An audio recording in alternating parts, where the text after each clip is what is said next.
عمر بن خطاب رضی اللہ تعالی عنہ روایت کرتے ہیں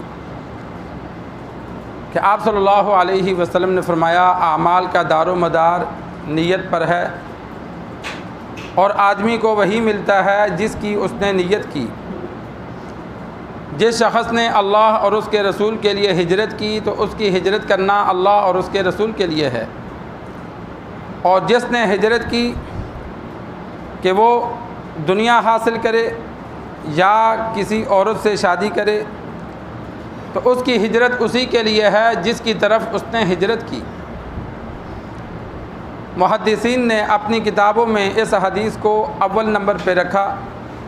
نیت کے بارے میں یہ حدیث ہے کہ انسان جیسی نیت رکھتا ہے اللہ تبارک و تعالی اسی کے مطابق اس کو اجر عطا فرماتے ہیں۔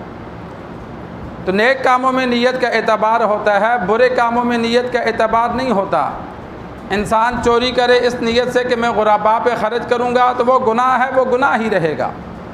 نیک کام میں نیت کا اعتبار ہوتا ہے۔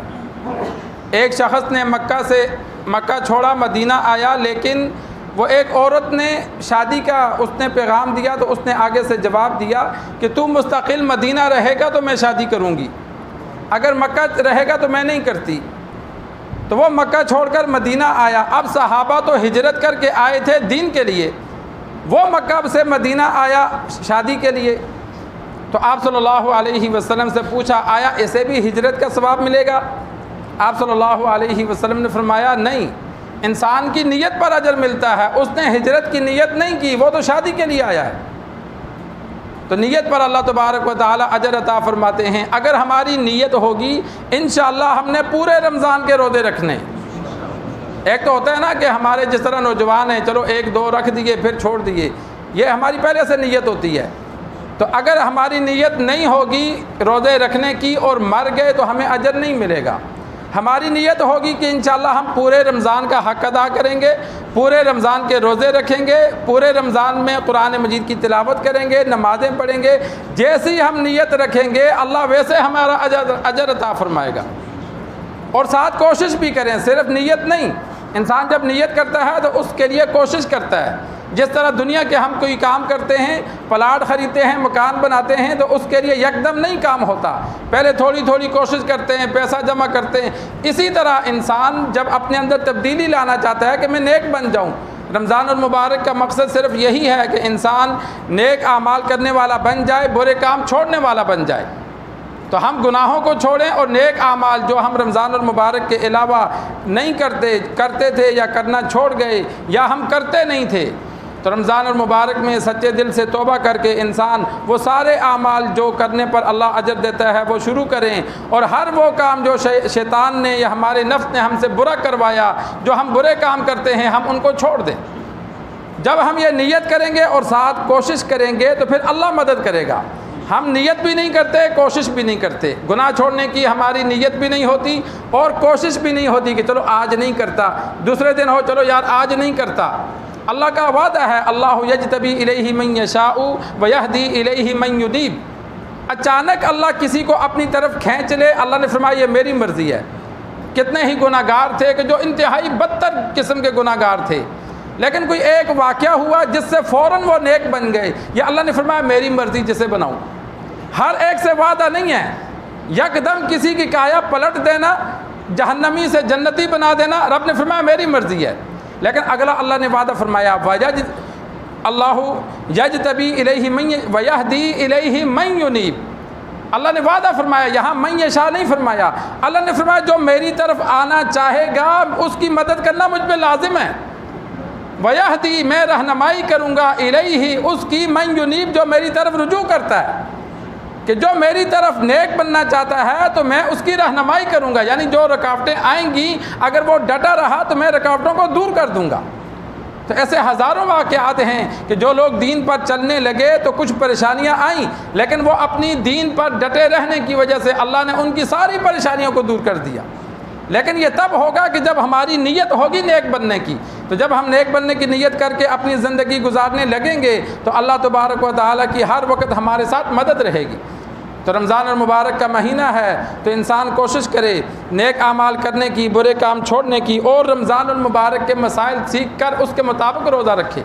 ایک چیز کی بڑی احتیاط کریں کہ صبح انسان کوشش کرے کہ اذان سے پہلے روزہ بند ہو، 5 منٹ پہلے روزہ بند کر لینا چاہیے احتیاطاً۔ کلی وغیرہ کر لے، منہ میں کوئی تھوڑا بہت پھنسا ہو، وہ 5 منٹ میں نکل جائے گا۔ اذان ہوتی ہے فجر کا وقت شروع ہونے پر۔ اب اگر کوئی دوران اذان ایک لقمہ بھی کھاتا ہے، تمام علماء کا، پوری دنیا کے علماء کا متفقہ فیصلہ ہے اس کا روزہ نہیں ہوتا۔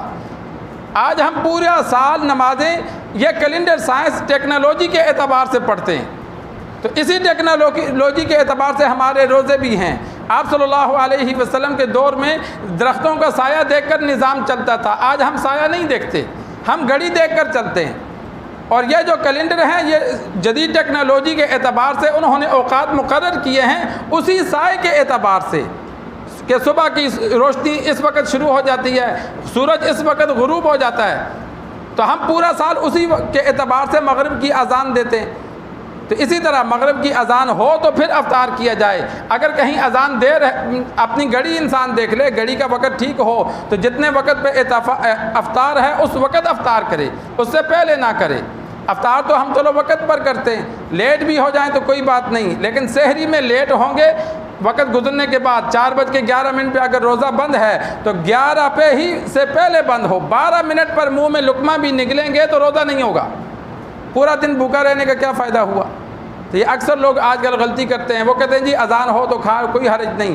آپ صلی اللہ علیہ وسلم کے دور میں 2 اذانیں ہوتی تھیں، تمام واقعات کو سامنے رکھا جائے۔ ایک صحابی اذان دیتے تھے تہجد کی، ایک دیتے تھے فجر کی، تو آپ صلی اللہ علیہ وسلم نے تہجد کی اذان کے لیے فرمایا کہ جب وہ اذان دے تو کھاؤ پیو، اور جب دوسرا اذان دے فجر کی تو پھر کھانا پینا چھوڑ دو۔ وہ حدیث میں دونوں اذانوں کے لیے الگ الگ حکم ہے، اور ہم تہجد کی اذان والا حکم کہ جب اذان ہو تو کھاؤ پیو، ہم اس کو فجر کی اذان میں لگا دیتے ہیں کہ بھائی جب تک اذان ہو رہی ہوتی ہے کھا پی لو، کوئی حرج نہیں ہے۔ نہیں، روزہ نہیں ہوتا۔ اور اس کے علاوہ دیگر جو مسائل ہیں، دوران روزہ اگر کوئی مسئلہ پیش آ جائے جس سے شک ہو کہ روزہ ٹوٹ گیا یا نہیں ٹوٹا، تو پہلے مسئلہ پوچھ کر پھر روزہ توڑا جائے۔ بہت سے لوگ ایسے ہوتے ہیں کہ روزہ ٹوٹتا نہیں ہے، لیکن وہ یہ سمجھتے ہیں ٹوٹ گیا، کھا پی لیتے ہیں، بعد میں پوچھتے ہیں، تو بعد میں پوچھنے کا تو کوئی فائدہ نہ ہوا، اب تو روزہ توڑ دیا۔ مثال کے طور پر الٹی ہو گئی سفر میں یا کسی بیماری کی وجہ سے، اب الٹی سے روزہ نہیں ٹوٹتا، تو کئی مرتبہ ایسے ہوا کہ لوگ پوچھتے ہیں یار الٹی ہو گئی تھی، پھر میں نے کھا پی لیا کہ روزہ ٹوٹ گیا۔ بھائی الٹی ہونے سے روزہ نہیں ٹوٹتا، جان بوجھ کر الٹی انسان کرے منہ میں انگلی ڈال کر، ایسا کوئی نہیں کرتا۔ ہزاروں میں کوئی ایک کر لے تو الگ بات ہے، ورنہ ایسا کوئی نہیں کرتا۔ کسی بیماری کی وجہ سے یا بدہضمی کی وجہ سے ایسا کرنا پڑے تو جب جان بوجھ کر الٹی کریں گے تب روزہ ٹوٹے گا۔ سفر میں کئیوں کو الٹی ہوتی ہیں یا کسی بیماری کی وجہ سے، اس سے روزہ نہیں ٹوٹتا۔ تو اس وجہ سے انسان دیگر جو بھی مسئلہ پیش آئے، جو بھی ضرورت ہو، تو کسی عالم کا نمبر اپنے پاس رکھے، انسان مسئلہ پوچھ کر پھر عمل کرے۔ اللہ سے دعا ہے اللہ ہمیں دین سیکھ کر سمجھ کر عمل کرنے کی توفیق عطا فرمائے۔